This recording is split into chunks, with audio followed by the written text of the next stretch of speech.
সুপ্রিয় দর্শক, আপনারা নিশ্চয়ই জানেন যে ইংরেজিতে বলা হয় টাফার সিচুয়েশন কলস ফর এ টাফার রেমেডি। ঠিক এমন একটি পরিস্থিতিতেই বাংলাদেশে পুলিশের একটি এলিট ফোর্স তৈরি করা হয়েছিল যার নাম র্যাব।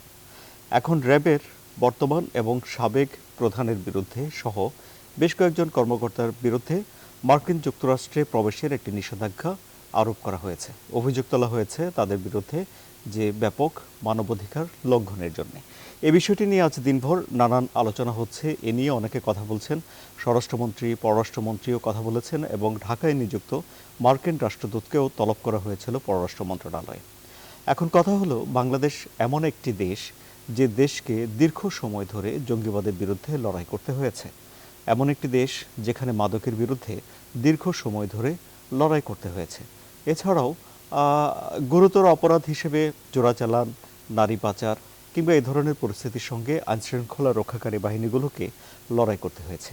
সেই লড়াই করতে গিয়ে যে কঠিন পরিস্থিতির মুখোমুখি হতে হয়েছে, সেখানে কি মানবাধিকার ঠিকঠাক বজায় রেখে তারা কাজগুলো করেছে, নাকি এই কাজগুলো করতে গিয়ে কোনো বিচ্যুতি হয়ে গেছে যা আন্তর্জাতিকভাবে নজরে এসেছে মানুষের? কিংবা পররাষ্ট্রমন্ত্রী যে কথাগুলো বললেন তার সূত্র ধরেই বলা যেতে পারে যে বিশ্বের শুধু কি বাংলাদেশেই এই ধরনের ঘটনাগুলো ঘটছে, নাকি বিশ্বের বিভিন্ন দেশে এই ধরনের ঘটনাগুলো দেখা যাচ্ছে? এই সব কিছুরই একটি বিশ্লেষণ আজ আমরা জনতন্ত্রে গণতন্ত্রে করতে চাই এই অনুষ্ঠানে। আমি আনোয়ার সাদি আপনাদের স্বাগত জানাচ্ছি।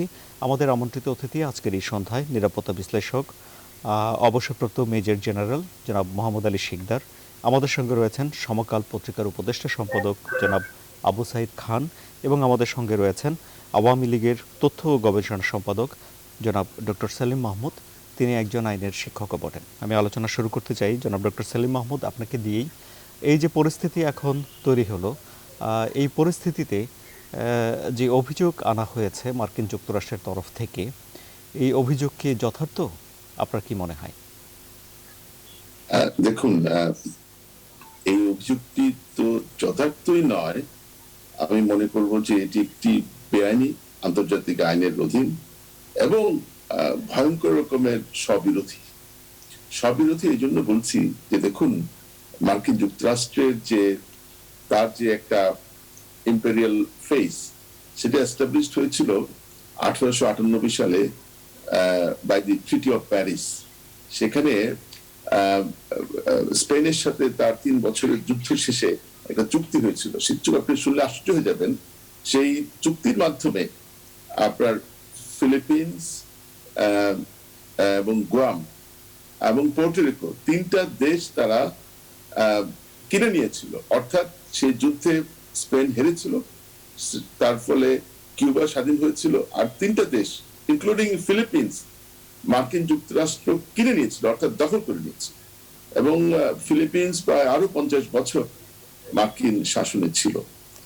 এবং আমি কথাগুলো এই জন্য বলছি যে পশ্চিমারা, বিশেষ করে আমি দেখছি গত 50 বছর ধরে এই আমাদের মতো এক সময় থার্ড ওয়ার্ল্ড, এখন উন্নয়নশীল বিশ্ব, আমাদেরকে নানা রকমের এক একটা ডিকেডে একটা তাদের ছবক, কখনো গণতন্ত্রায়ন, একটা দশক গণতন্ত্রায়ন, তার একটা সুশাসন, আরেকটা মানবাধিকার, এবং এন্ড রেজাল্ট হচ্ছে এটা জিরো বলবো না, মাইনাস।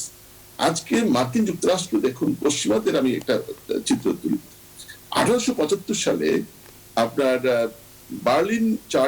বার্লিন কনফারেন্স হয়েছিল। সেখানে আমেরিকা সহ পশ্চিমা 15টা দেশ তারা চুক্তি করলো যে সমগ্র আফ্রিকাকে কিভাবে তারা লুণ্ঠন করবে, কিভাবে তারা দখল করবে ভাগ বটরা করে, এবং সেটার নাম দিয়েছিল হিস্ট্রিতে দি স্ক্র্যাম্বল ফর আফ্রিকা।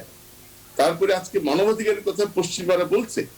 এই মানবাধিকার লঙ্ঘনের কনসেপ্টটা পশ্চিমা কনসেপ্ট, এবং প্রথম ব্রুটাল মানবাধিকার লঙ্ঘন হয়েছিল 1915 সালে, আজকে যে নামিবিয়া, সেখানে জার্মানি করেছিল।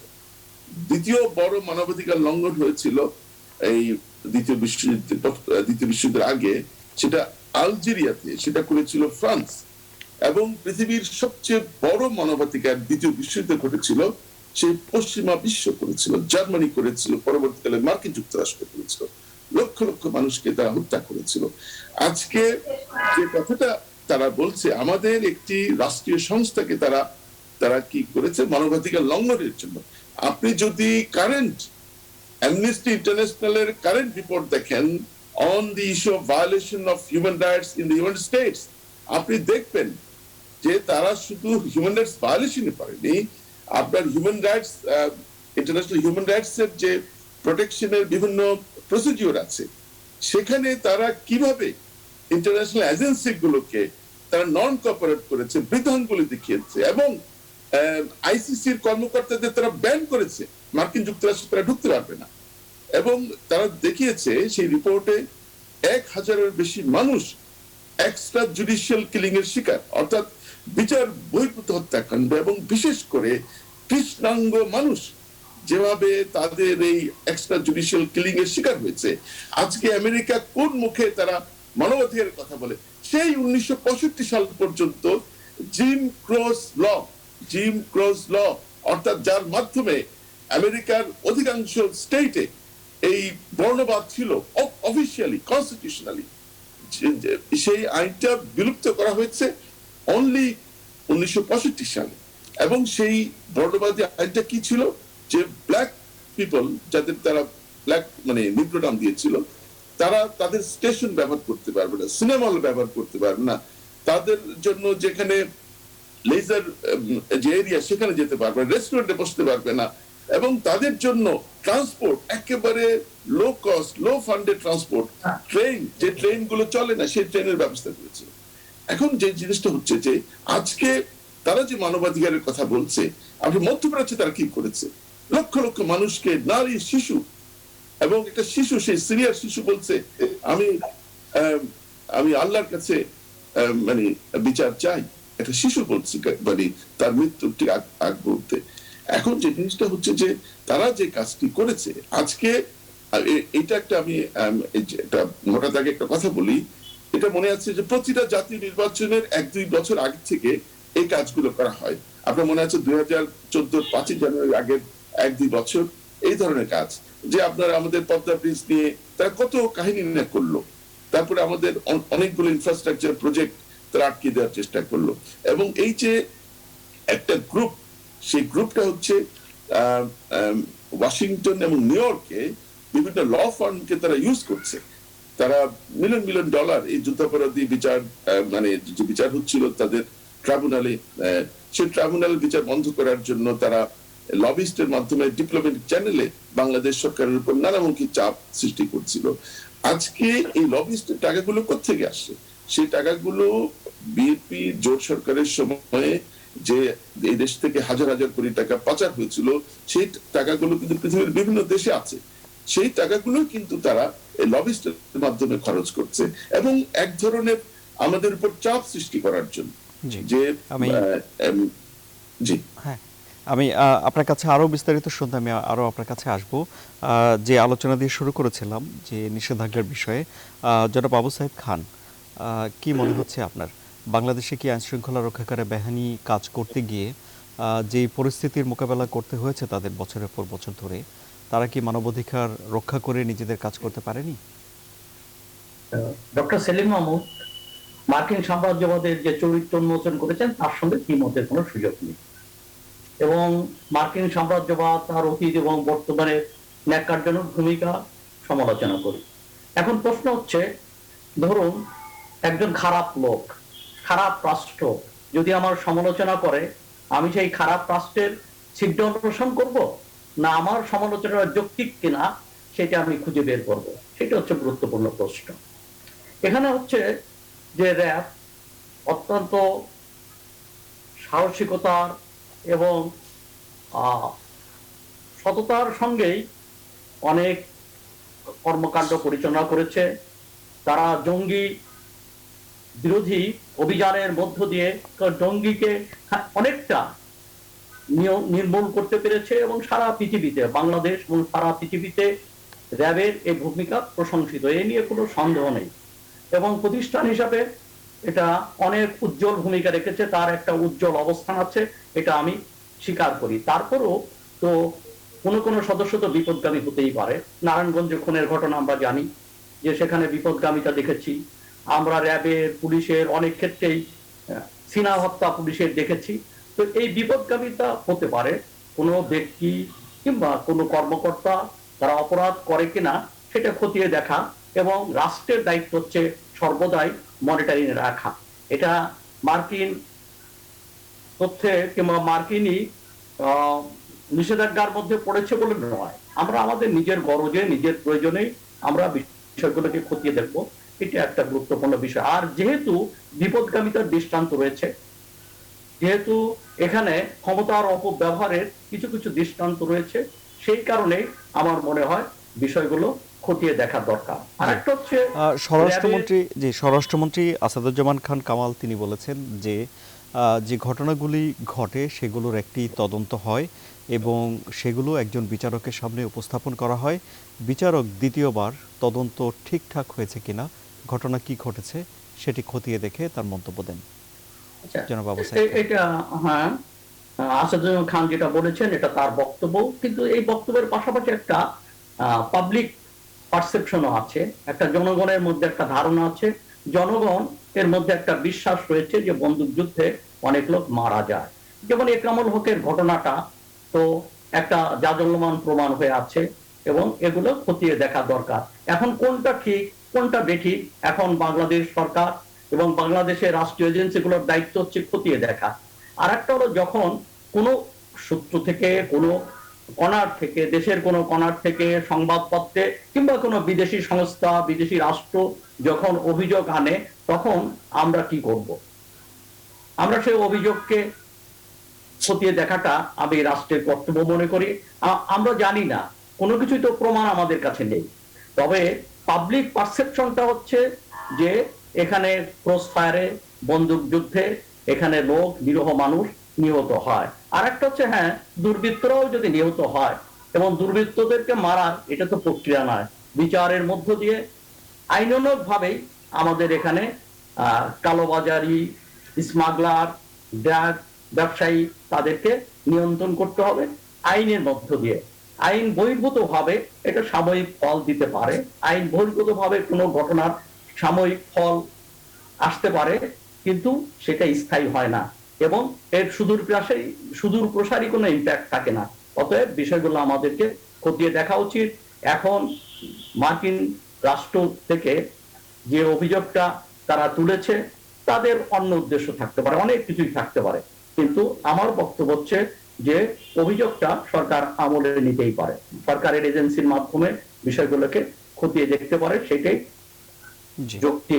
আর একটা হচ্ছে এই ধরনের অভিযোগ আসাটা আমাদের জন্য কিন্তু সম্মানজনক নয়, ব্যাপারটা আমাদের ভেবে দেখা উচিত। আপনার কাছে আমি আবারও আসবো, জেনারেল মোহাম্মদ আলী শিকদার। তাহলে এখন কি করার? এই যদি কেউ অভিযোগ করে তাহলে বাংলাদেশ কি করতে পারে? দেখেন, বাংলাদেশের স্বাধীন সার্বভৌম রাষ্ট্র, বাংলাদেশের সংবিধান রয়েছে, আইন রয়েছে। বাংলাদেশ কিন্তু তার সংবিধান এবং আইন অনুসারে চলবে, এবং বাংলাদেশে কিন্তু বড় বড় যে ঘটনা ঘটেছে, আপনি যে কথাটি সাইদ ভাই একটু উল্লেখ করছেন, নারায়ণগঞ্জের 7 মে ঘটনা, তা বাংলাদেশের ইতিহাসে এবং অনেক তৃতীয় বিশ্ব বলতে আমরা যেসব দেশ বুঝাই এখনো, সেসব ইতিহাসে যে সরকারি সামরিক বাহিনীর একজন উচ্চপদস্থ কর্মকর্তা সেই ঘটনার সাথে জড়িত ছিল, এবং সেটার কিন্তু যথার্থ বিচার, সর্বোচ্চ বিচার হয়েছে, হাইকোর্ট পর্যন্ত সেই বিচার কিন্তু কনফার্ম করেছে। অর্থাৎ যেখানে এই ঘটনা ঘটেছে, সাক্ষ্য প্রমাণ মিলেছে, সেই বিচারটা কিন্তু রাষ্ট্রীয় কর্তৃপক্ষ সেটি নিশ্চিত করেছে। এই উদাহরণ কিন্তু আমাদের মতো দেশে, আমরা ওয়েস্টার্ন কান্ট্রির কথা যদি আমাদের মধ্যে দেশে খুব কমই পাওয়া যায়, সেই দৃষ্টান্ত সৃষ্টি হয়েছে।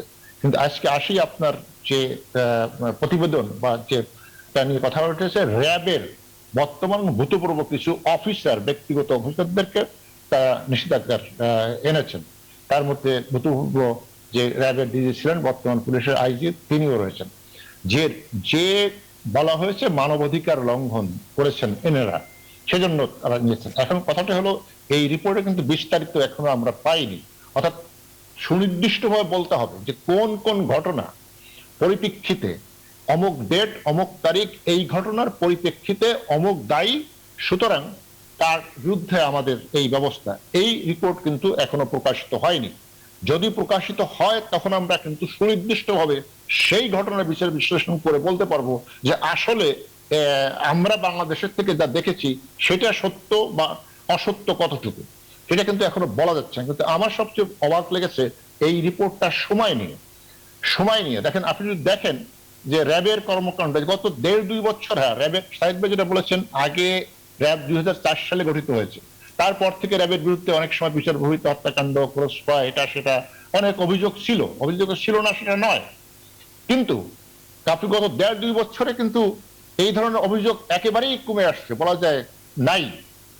তাহলে আপনি যদি র্যাবের ভূতপূর্ব যে ডিজি ছিলেন তার বিরুদ্ধে যদি আপনি স্যাংশন দেন, তাহলে যদি আমি একটা পরিসংখ্যান দেই আপনাকে, 2014 সালের 11 ফেব্রুয়ারি প্রথম আলোর একটা রিপোর্ট আইন ও সালিসি কেন্দ্রের মাধ্যমে, সেখানে বলা হলো যে র্যাবের মাধ্যমে 2001 থেকে 2006 সাল পর্যন্ত, তখন যে জামাত বিএনপি সরকার ছিল, তখন টোটাল 1259 জন গুম, খুন এবং ক্রসফায়ারের শিকার হয়েছেন, র্যাবের মাধ্যমে হয়েছেন।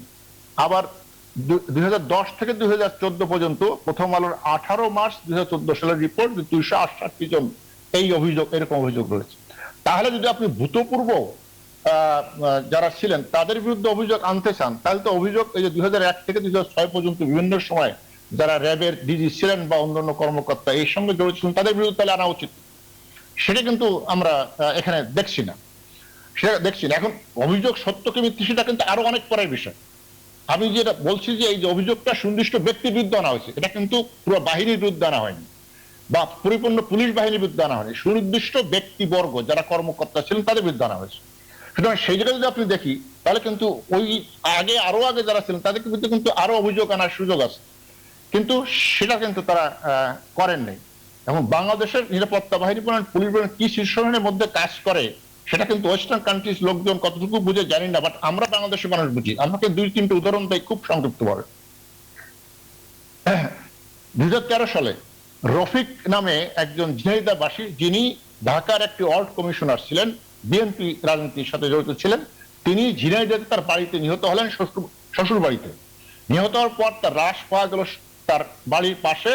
র্যাবের যে থাকে হ্যান্ডকাপ থাকে, সেই হ্যান্ডকাপ করা র্যাবের যে একটা যে মাথায় পাগড়ি থাকে গেল, ওই একটা পাগড়ি তার ডেড বডির সাথে পাওয়া গেল। পত্রিকায় যে খবর বের হলো, সাধারণ সঙ্গতভাবে মানুষ মনে করলো এটা র্যাবই করেছে। পরবর্তীতে এই উত্তরা থেকে র্যাব এই যে রফিকের যে শাশুড়ি আছে তাকে গ্রেপ্তার করা হলো। তারপরে তার শাশুড়ি যে স্বীকারোক্তি হলো, সেই স্বীকারোক্তি দেখা গেল যে পারিবারিক এই শাশুড়ি, তাদের যে রফিকের শ্বশুর বাড়িতে তার ওয়াইফ তার শাশুড়ি মিলে নানা ধরনের যে অনৈতিকতার যে ঘটনা, সেই সমস্ত ঘটনার পরিপ্রেক্ষিতে তাকে শ্বশুরবাড়ির লোকজনই হত্যা করেছে। কিন্তু অভিযোগটা কিন্তু র্যাবের বিরুদ্ধে উঠেছিল। তারপরে আরেকটা ঘটনা দেখেন, এই যে বাংলাদেশে আপনি যদি, হ্যাঁ অভিযোগ বিভিন্ন সময় উঠেছে বিগত সময়, কিন্তু গত 1-1.5 বছরে কিন্তু এই ধরনের অভিযোগ নাই। তৃতীয় কথা হলো যে আপনি যদি বাংলাদেশের সাধারণ মানুষের পারসেপশনের কথা বলেন, আমরা তো অবজারভার হিসেবে দেখি পারসেপশন, তাহলে দেখবেন যে র্যাব এর যে ভূমিকা, সেই ভূমিকা আজকে র্যাব আছে বলে বাংলাদেশে ইফটিসিং কি অবস্থা একবার ভয়াবহ হয়েছিল, আপনার মনে আছে 2011, 12, 13-তে ভয়াবহ ইফটিসিং, সেই ইফটিসিং কিন্তু নাই। আপনি যদি দেখেন অ্যাসিড সন্ত্রাস হয়েছিল একবার, সেই অ্যাসিড সন্ত্রাস কিন্তু এখন বাংলাদেশে নাই। আপনি দেখেন মাদকের যে ভয়াবহতা সেটি কিন্তু অনেকখানি এখন নাই। তারপরে সাইদ ভাই জঙ্গি দমনের কথা বলেছেন, আমরাই জঙ্গি নিয়ে অ্যান্টি টেরোরিস্ট রেডিজম নিয়ে বহুদিন ধরে কাজ করছি, এটা তো সবাই এখন আন্তর্জাতিক অঙ্গলে স্বীকার করে। তাহলে আপনি সাধারণ মানুষের যদি পারসেপশন নেন, হ্যাঁ কিছু লোক বলতেই পারে, একটা গণতান্ত্রিক দেশে ভিন্ন মত থাকতেই পারে। আমার ধারণা যে অন্তত মেজরিটি, বেশিরভাগ 80-85% লোক বলবেন যে র্যাব না থাকলে বাংলাদেশ একদিন আফগানিস্তান হয়ে যেত, বাংলাদেশ যদি র্যাব বাংলাদেশে না থাকতো যে আফগানিস্তান হয়ে যেত। তারপরে আরেকটা উদাহরণ বলি, 2013 সালে সাইদির যখন ফাঁসির মামলাটি রায় হলো, তখন আপনারা জানেন যে 2013 সালে মার্চ মাসের 1 তারিখে সারা বাংলাদেশে জামাত, শিবির এবং তার সাথে বিএনপি যোগ দিয়েছিলেন, জাতীয় পতাকা পরিয়েছেন, শহীদ মিনার ভেঙেছেন এবং ঘুমন্ত পুলিশ গোবিন্দগঞ্জে, আমি সুনির্দিষ্ট উদাহরণ দিচ্ছি, পুলিশকে আক্রমণ করে 3 জন পুলিশকে সেখানে পুড়িয়ে হত্যা করেছে। এই ঘটনার উপর পুলিশ পাল্টা গুলি করছে, সেখানেও ওই যে যারা আক্রমণ করেছে তারা 3 জন নিহত হয়েছেন। সেই ঘটনার পরে বাংলাদেশের বিএনপি জামাত থেকে বিবৃতি দেওয়া হলো, সব পত্রিকা এলো যে পুলিশ গুলি করে পাখির মতো মানুষ মেরে ফেলছে। এখন আপনি কোনটা নিবেন আমলে? পুলিশ 3 জন পুলিশকে ঘুমন্ত অবস্থায় গুলি করে পুরাইয়া আগুন দিয়ে মেরে ফেললো, তারা ঘুমন্ত ছিল। সেই পুলিশকে রক্ষা করার জন্য পুলিশ কি অস্ত্র গোলাবারি আছে? সেলফ ডিফেন্সে তারা কি ফায়ার করবে কি করবে না, সেটা আপনি একদম ভাবতে পারেন, আর একজন একদম ভাবতে পারেন। সেলফ ডিফেন্সে গুলি করা কিন্তু সারা বিশ্বে অথরাইজড সেলফ ডিফেন্স। এটা কি সেলফ ডিফেন্স নয়? কিন্তু বাংলাদেশে অনেক পত্রিকায়, বাংলাদেশের বড় রাজনৈতিক দল থেকে বলা হলো পুলিশ আপনার পাখির মতো মানুষকে মেরে ফেলা হয়েছে। এখন যদি মার্কিন যুক্তরাষ্ট্র এটি গ্রহণ করেন, এই বক্তব্য যে বাংলাদেশের বড় রাজনৈতিক বলা হয়েছে পাখির মতো গুলি করে মানুষ মারা হয়েছে, অবশ্যই তাহলে এটা ধরলে মানবাধিকার লঙ্ঘন হয়েছে। আপনি বাংলাদেশের মানুষ হিসেবে কোনটা নিবেন, এটি আপনার বিবেচনা। হ্যাঁ, এবং আরেকটা উদাহরণ দিই। আপনারা জানেন যে পত্রিকা, আমি সুনির্দিষ্টভাবে বলছি এই জন্য, 2014 সালের 7 জানুয়ারি জনকণ্ঠ, আমাদের সময়, প্রথম আলো, সব পত্রিকার ছবি সহ আসছে। হরতালের সময় জামাত শিবিরের কর্মকর্তারা পুলিশকে পিটিয়ে, পুলিশের রাইফেল কেড়ে নিয়ে পুলিশকে পিটাচ্ছে। এই ছবি আমি ডেট দিলে আপনার পত্রিকা খুলে দেখেন। তারপরে কিন্তু পুলিশ গুলি করে নেই, সুতরাং তারপর আরেকটা আমি বলি, বাংলাদেশ প্রতিদিনের একটা রিপোর্ট 2013 সালের 17 জুলাই সেখানে দেখা যায় একইভাবে নারায়ণগঞ্জে পুলিশের অস্ত্র কাড়িয়ে নিয়ে পুলিশকে পিটাচ্ছে, পুলিশ কিন্তু গুলি করেনি। তাহলে পুলিশ কিন্তু এখানে কি যথেষ্ট ধৈর্যের পরিচয় দেয়নি? এখন কথা হলো যে এই যে ঘটনাগুলি বাংলাদেশে ঘটেছে বিভিন্ন সময়, সেইখানে পুলিশ কখনো কখনো গুলি করতে বাধ্য হয়েছে, তাতে মানুষ মারা গেছে। এই জঙ্গি দমন করতে যেহেতু পুলিশের গুলিতে মানুষ মরেছে, জঙ্গিরা মরেছে। এখন এটা কি আপনি বলবেন যে কেউ যদি বলে তাহলে কেন তাদের জীবিত ধরা হলো না, কেন তাদের কি হলো না? আপনি সারা বিশ্বে জঙ্গি দমন দেখেন, একটি অপেক্ষা করা হয় না, সঙ্গে সঙ্গে গুলি করে মেরে ফেলা হয়। সুতরাং বাংলাদেশে কিন্তু এই জঙ্গি দমন করতে যেয়ে সেখানে গুলি করে মানুষ মারা হয়েছে। এখন কেউ যদি বলেন যে কেন তাকে জীবিত হলো না, এটা তো মানবাধিকার লঙ্ঘন হয়েছে, বলতে পারেন, তার ব্যাখ্যা সেরকম হতে পারে। কিন্তু আপনার ইউনিভার্সাল এবং যে আপনার যে সিস্টেম আমরা দেখি, যে আমাদের যে আইন বিধান রয়েছে, সেই দৃষ্টি যদি আপনি দেখেন, তাহলে কিন্তু আমি বলবো যে মেজরিটি অফ দ্য পিপুলের পারসেপশন যে র্যাব না থাকলে বাংলাদেশে আমরা কিন্তু ঘুমাতেও পারতাম না। কিন্তু হ্যাঁ, এই শাহিদ ভাই যেটা করছে ওনার সাথে আমি দ্বিমত পোষণ করবো না। এরকম অভিযোগ আছে, ক্রস ফায়ার এক সময় ছিল, যত 2004 সালে ছিল, 5 সালে ছিল, 6 ছিল, 7 ছিল, 8 ছিল, 9 ছিল, সবসময় ছিল যে ক্রস ফায়ার হচ্ছে, বিচার বহির্ভূত হত্যাকাণ্ড হচ্ছে। আমরা নাগরিক হিসেবে অবশ্যই বিচার বহির্ভূত হত্যাকাণ্ড কখনোই সমর্থন করি না, এবং কখনোই সমর্থন করি না, এটা হতে দেওয়া যাবে না, এটা আমরা বিরুদ্ধে। কিন্তু আপনি যখন একজন বাহিনীর সর্বোচ্চ কর্মকর্তার বিরুদ্ধে এই অভিযোগটা আসবে, তখন কিন্তু আপনাকে এই সমস্ত ঘটনা যোগ বিয়োগ করে তারপরে একটা আপনি এটা মন্তব্য করতে হবে। তারপরে মার্কিন যুক্তরাষ্ট্রের মতো দেশ একটা দায়িত্বশীল রাষ্ট্র, যাদের সাথে কিন্তু আমাদের মার্কিন যুক্তরাষ্ট্রের সম্পর্ক কিন্তু অত্যন্ত ভালো। আমাদের 3টি ডায়ালগ রিলেশন রয়েছে, আনুষ্ঠানিক 3টি ডাইরেক্ট রিলেশন রয়েছে।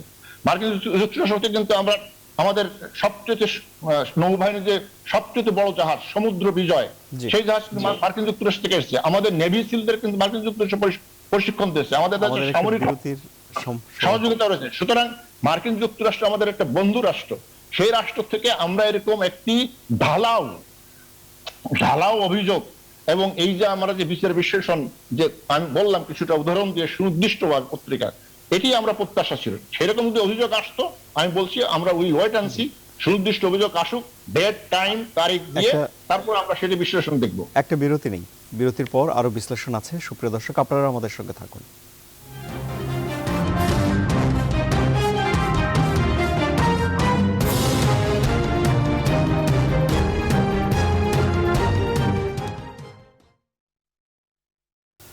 আবারও স্বাগত। আপনারা দেখছেন জনতন্ত্র গণতন্ত্র। জনাব আবু সায়েদ খান, আপনাকে দিয়ে শুরু করি।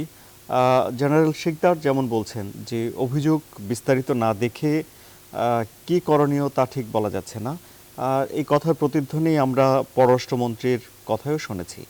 তারপরে এটিও আমরা জেনেছি যে ঢাকায় নিযুক্ত মার্কিন রাষ্ট্রদূতকে তলব করা হয়েছে পররাষ্ট্র মন্ত্রণালয়ে, এ বিষয় নিয়ে কথা হয়েছে। ইতিমধ্যে সরকার তাহলে কিছু পদক্ষেপ নিয়েছে বা আলোচনা শুরু করেছে। কিন্তু তারপরও আপনি বলছেন যে ঘটনা খতিয়ে দেখতে পারে সরকার, সে তাগিদ আপনি দিচ্ছেন। কিন্তু এটি তো হলো ভেতরের কথা, যে দেশের ভেতরে কি হলো বা র্যাবের এখানে অংশগ্রহণ আছে কিনা, অভিযোগের সত্যতা আছে কিনা তা। কিন্তু যুক্তরাষ্ট্র যে অভিযোগ তুলল, যুক্তরাষ্ট্রের সঙ্গে সরকার কিভাবে এ বিষয়ে মোকাবেলা করতে পারে বিষয়টা? না, সরকার তো সে যুক্তরাষ্ট্রের রাষ্ট্রদূতকে ডেকেছে এবং তাকে কাছে যা বক্তব্য দেওয়া হয়েছে, হয়তো সরকার জানতে চেয়েছে এ ব্যাপারে সুনির্দিষ্ট কি তথ্য তাদের কাছে আছে এগুলো জানতে চেয়েছে, জানি না আর কি কি চেয়েছে।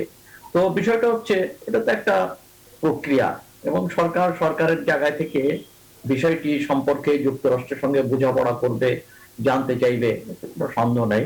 কিন্তু আমরা আমাদের দেশ যাকে এমন চাই যে কেউ যেন আমাদেরকে এইভাবে সমালোচনা করতে না পারে এবং আমাদের দেশটাকে গণতান্ত্রিক প্রক্রিয়াকে সেইভাবে জোরদার করার দরকার যে এটা দৃষ্টান্ত হতে পারে, যাতে বাইরে ঠিক আছে যুক্তরাষ্ট্রের স্বার্থ আছে, স্বার্থে দেখবে, কিন্তু বাইরের লেখক গবেষকরাও যেন গণতান্ত্রিক দেশ হিসাবে বাংলাদেশের নাম উল্লেখ করতে পারে। এই জায়গা থেকে আমরা বাংলাদেশকে দেখতে চাই। মুক্তিযুদ্ধের সুবর্ণ জয়ন্তী চলছে, 50 বছরে আমরা বাংলাদেশকে সেই কাঙ্ক্ষিত স্বপ্নের জায়গায় নিয়ে যেতে চাই। এখানে বাংলাদেশের ঠিক র্যাব পুলিশের অনেক গুরুত্বপূর্ণ ভূমিকা আছে, অনেক ভালো কাজ তারা করেছে, খারাপ কাজ যে মোটেই করেনি তা তো নয়। অতএব খারাপ কাজগুলোকে চিহ্নিত করার দরকার এবং খারাপ কাজগুলো যেভাবে যে প্রক্রিয়ায় হোক, আইনি প্রক্রিয়ার মধ্য দিয়ে চিহ্নিত করা হোক, সেটা যেই করুক। এখানে এটা ঠিক যে মোহাম্মদ আলী ভাই যখন প্রবন্ধ লেখেন তখন বন্দুকযুদ্ধ দুটো কমার ভিতর বন্দি করেন কিংবা ক্রস ফায়ারকে কমার ভিতর বন্দি করেন। এর মানে কি? এর মানে হচ্ছে যে তিনিও এটা বন্দুকযুদ্ধ, আমি কথার কথা বলছি, মোহাম্মদ আলী ভাই নিশ্চয়ই সবাই করেন এবং ডক্টর সেলিম মাহমুদ হয়তো তাই করেন যে বন্দি করেন। এর মানে হচ্ছে যে বিশ্বাসের ঘাটতি রয়েছে, যে আসলে বন্দুকযুদ্ধ কিনা। আসলে এই আরেকটা হচ্ছে র্যাব অনেক, আরেকটা হচ্ছে যে সমালোচনা মানে হচ্ছে যখন র্যাবের কোনো কর্মকর্তার সমালোচনা হয় তখন কিন্তু র্যাবকে সমালোচনা করা হয় না এবং তার ভূমিকা কিন্তু অনুজ্জ্বল হয় না।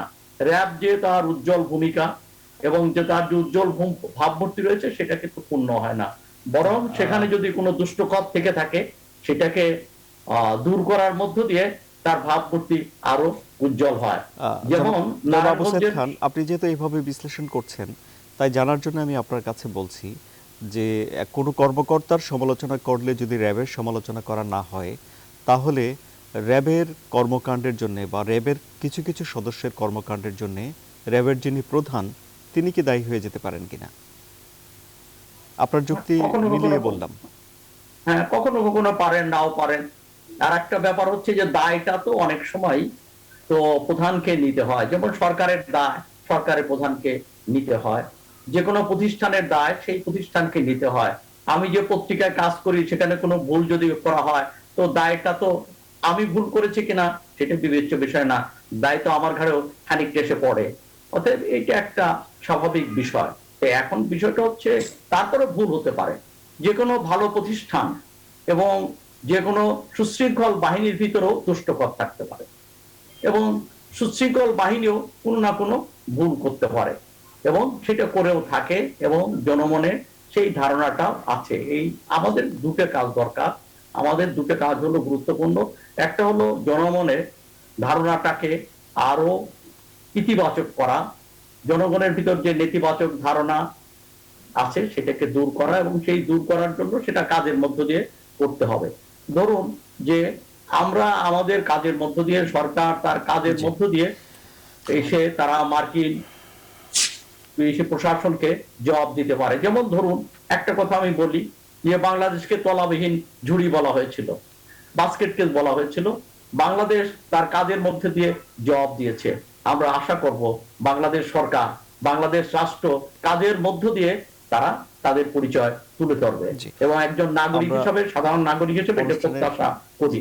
আরেকটা হচ্ছে এখানে কতটুকু সঠিক দেখুন সেটা নিরূপণ করার ক্ষমতা আমার নেই, এটা রাষ্ট্রই পারে। খান, অনেক অনেক ধন্যবাদ আপনাকে। জনাব ডক্টর সেলিম মাহমুদ, জনাব আবু সাইদ খান বলছেন যে সরকারের উচিত কাজের মাধ্যমে এই অভিযোগের জবাব দেয়া, কি বলবেন আপনি?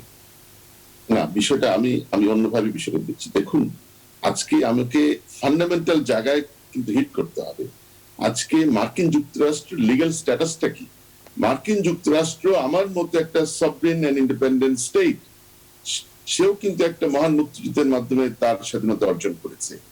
এখন মার্কিন যুক্তরাষ্ট্র কোন ইন্টারন্যাশনাল রেগুলেটরি অথরিটি নয়, কিংবা কোন ইন্টারন্যাশনাল এজেন্সি বা ক্রেডিট রেটিং এজেন্সি নয়।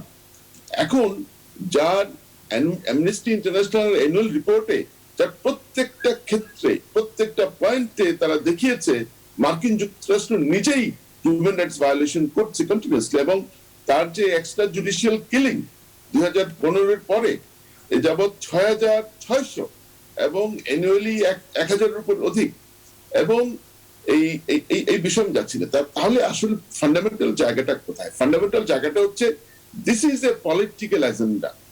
এটা হচ্ছে, আমি মনে করি যে হিস্টোরিক্যালি আমাদের স্বাধীনতার পর থেকে জনাব সাইদ খান ভাই যে কথা বলেছেন, দেখুন বাংলাদেশ রাষ্ট্র স্বাধীনতার পর থেকে এই আমাদের বিরুদ্ধে ষড়যন্ত্র। তারা যখন আমাদেরকে বটমলেস বাস্কেট বা বাস্কেট কেস বলেছিল, that was also part of conspiracy against us. ওই সময় 1975 সালে আপনি হিস্ট্রি দেখেন, 1975 সালে বঙ্গবন্ধুর সময় আমাদের পার ক্যাপিটা ইনকাম ছিল $278। তখন চায়নার ছিল $178, চায়নার চেয়ে $100 বেশি ছিল। সমগ্র দক্ষিণ এশিয়া আমাদের পার ক্যাপিটা ইনকাম হাইয়েস্ট ছিল, এবং পরপর 3 বছর এগেইন আবার 2021 সালে স্বাধীনতার মানে বঙ্গবন্ধুর পরে শেখ হাসিনার সময় আবার দক্ষিণ এশিয়া হাইয়েস্ট। এখন যেটা হচ্ছে কি, তাহলে সমস্যাটা কোথায়? সমস্যাটা হচ্ছে কি, বাংলাদেশ বিরোধী একটি চক্র, জাতীয় এবং আন্তর্জাতিক গোষ্ঠী, তারা আন্তর্জাতিক ভাবে লবিস্টের মাধ্যমে কাজগুলো করছেন। আপনারা জানেন যে আমেরিকান লিগ্যাল সিস্টেমে লবিজম বা লবিস্টের প্র্যাকটিসটা কনস্টিটিউশনালি বা লিগ্যালি গ্যারান্টেড। তো এখন যে জিনিসটা হচ্ছে, আপনি দেখুন কয়েকটা জিনিস আমি লুফল ধরিয়ে দিই। একটা হচ্ছে যে ডেমোক্রেসি ওয়াচের একটা রিপোর্ট, যেটা এটা নিয়ে একটা আর্টিকেল লিখেছিল আপনার ইকোনমিস্ট পত্রিকায়। তাদের বক্তব্য, তারা বলছে যে 2000 মানে এই জাতীয় নির্বাচনগুলোর আগে আগে এরকম সিক্রেট ডিটেনশন বা ডিসঅ্যাপিয়ারেন্সেস বা যেটাকে আমরা গুম বলি, সেগুলো হয়। তারা একটা রিপোর্ট দেখিয়েছে স্ট্যাটিস্টিক্স, সেখানে 2014 আগ পর্যন্ত 130 জন হচ্ছে সিক্রেট ডিটেনশন শিকার হয়েছিল, অর্থাৎ ফোর্স ডিসঅ্যাপিয়ারেন্স অর্থাৎ গুম। 2018 ইলেকশনের আগে 98 জন। এবং তারা বলছে তাদের ভার্বাটিভ যে এটার মূল টার্গেট হচ্ছে পলিটিক্যাল অপোনেন্টস। এখন পলিটিক্যাল অপোনেন্টস যদি হয়ে থাকে, দুটো বিষয়, যেখানে বাংলাদেশে লক্ষ লক্ষ মানুষ, কোটি কোটি মানুষ রাজনীতি করে, সেখানে 130 জন এবং 98 জন, প্রথমত সংখ্যাটা যায় না, পলিটিক্যাল অপোনেন্টস তো অনেক আছে। দুই হচ্ছে, যে সমস্ত রিপোর্টের নাম আসছে তারা কেউই পলিটিক্যাল ক্যারেক্টার নয়, অর্থাৎ তাদের কারো রাজনৈতিক ব্যাকগ্রাউন্ড নাই। তো এখন বিষয়টা 30 সেকেন্ড আছে, আমরা শেষ দিকে। আচ্ছা, আমি শেষ করছি।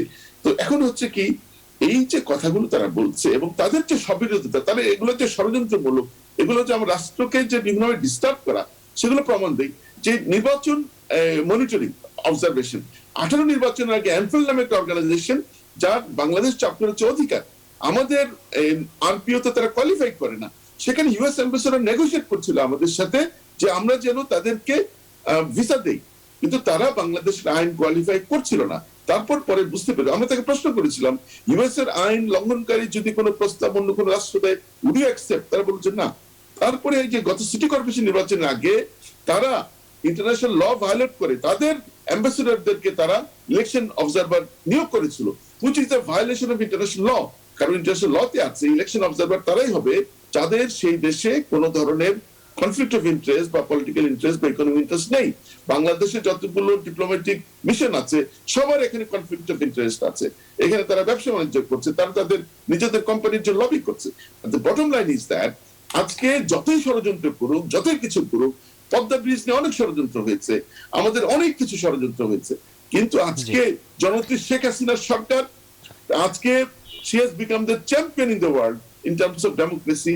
আজকে তিনি বাঙালির যে বিশ্ব জয়ের মহানায়ক। আর সময় নেই আমাদের হাতে। জি জি, অনেক ধন্যবাদ আপনাকে। জেনারেল মোহাম্মদ আলী শেখদার, আপনার শেষ কথাগুলো শুনি অনুষ্ঠান শেষ করব।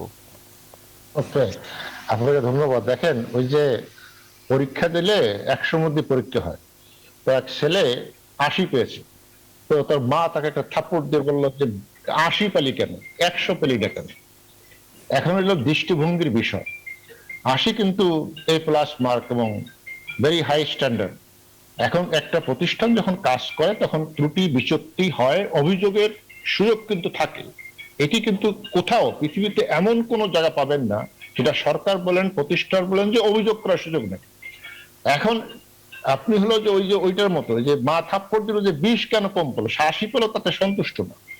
এখন বিষয়টা হলো যে বাংলাদেশের যদি আপনি দেখেন আমাদের এই আইন শৃঙ্খলা রক্ষাকারী বাহিনী সহ র্যাব বাহিনী সহ, হ্যাঁ ত্রুটি বিচ্যুতি নাই সেটা তো কোনো অস্বীকার করার উপায় নেই, ত্রুটি বিচ্যুতি আছে।